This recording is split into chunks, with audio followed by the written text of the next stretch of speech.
beginning to kind of Cool. introduce you guys. Cool.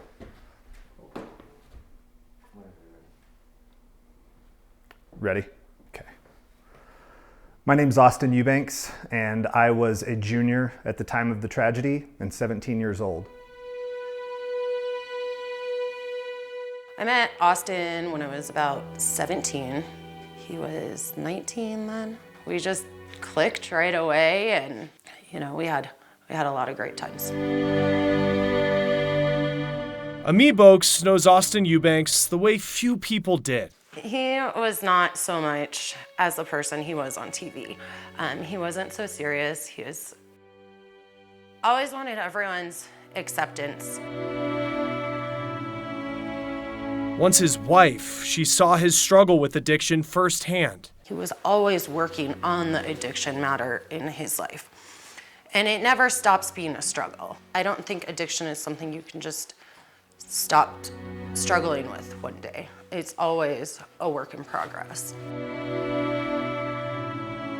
Eubanks was shot in the hand and knee during the 1999 Columbine massacre.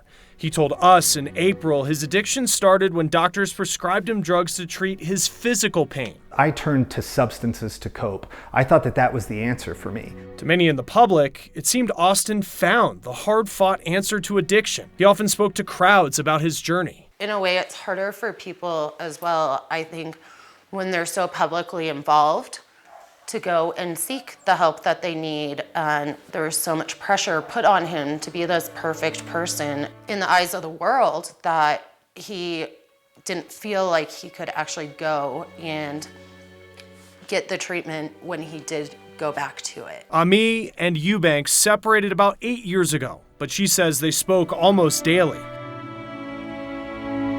In May, Austin was found dead in his home. His family released a statement saying he lost the battle with the very disease he fought so hard to help others face. Living with someone who's fighting that battle is the hardest thing because you have so much love for this person, but you can't keep enabling them.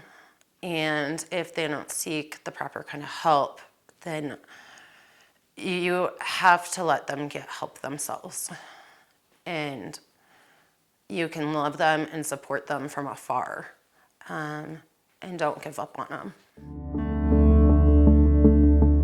Now, as drug makers face dozens of lawsuits over the damage of the opioid crisis, Ami says Austin would want more. It's too late for a lot of people, unfortunately. In America, I believe strongly that we need to start tackling and treating mental health, and that's anxiety, depression, anything, almost like a dental checkup in terms of insurance. Before his death, he told us why he made such a private struggle so public. I think it's really important that not only survivors of trauma, but survivors of addiction speak out and they share their stories, because you never know when your story is going to change the life of somebody else.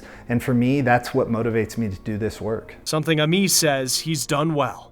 His story and the power behind Columbine really put him front and center of the opioid addiction, and his TED Talks and everything that he did.